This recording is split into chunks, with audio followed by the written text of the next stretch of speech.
firstly, congratulations. Like, how do you feel? Yeah, look, I'm massively honoured, excited, obviously delighted to be given the opportunity as well. I've been lucky enough to lead out Munster a couple of times over the last few months, and it's been pretty special. But to actually be given captaincy of Munster is it's a huge honour.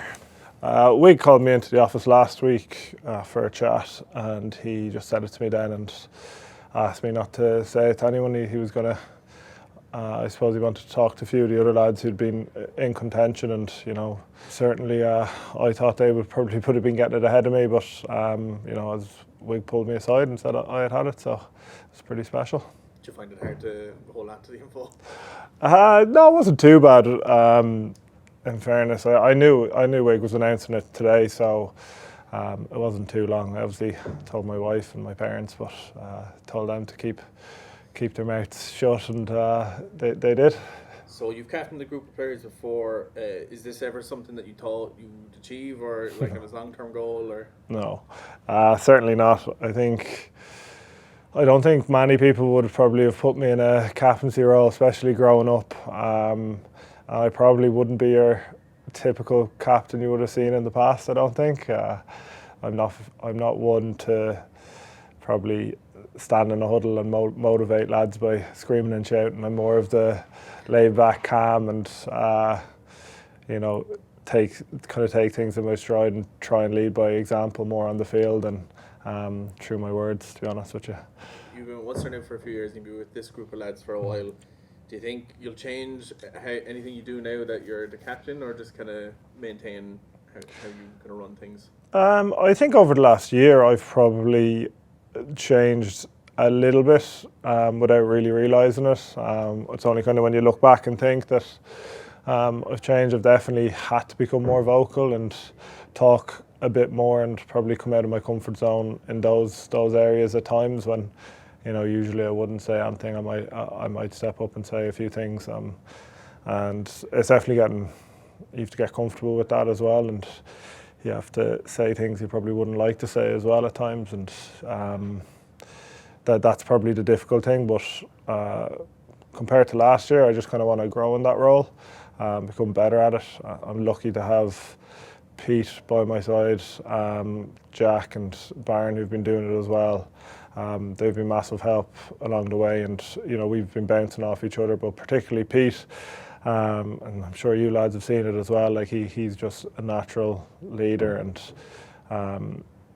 he can't help himself but lead, and I'm certainly using him a lot, and hopefully I'll be able to learn as much as I can from him, and use that knowledge then going forward.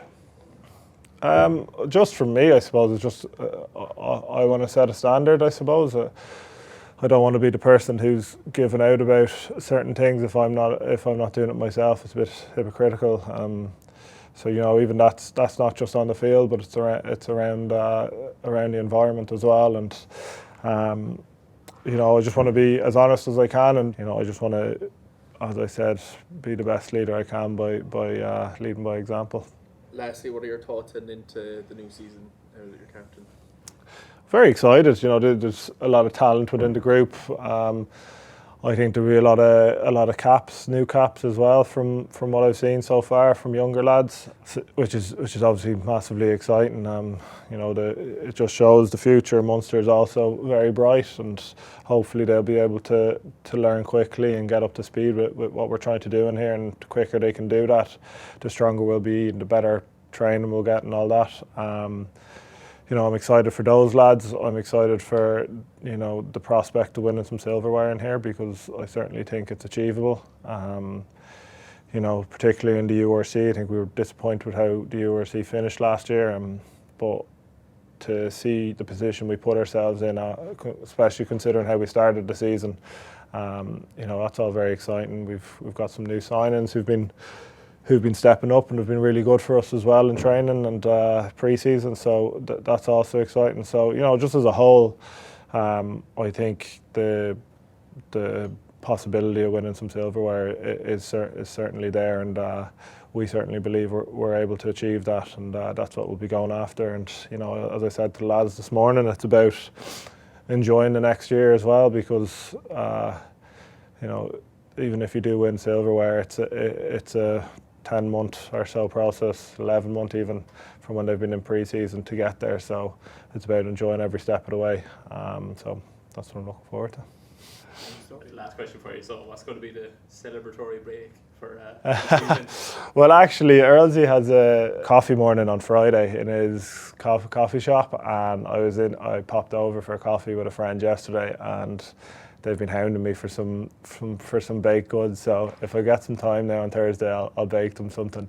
But the rule still applies in here: unless we win, there won't be anything coming in. So if the lads win over the weekend, then I might have to get baking again on Sunday.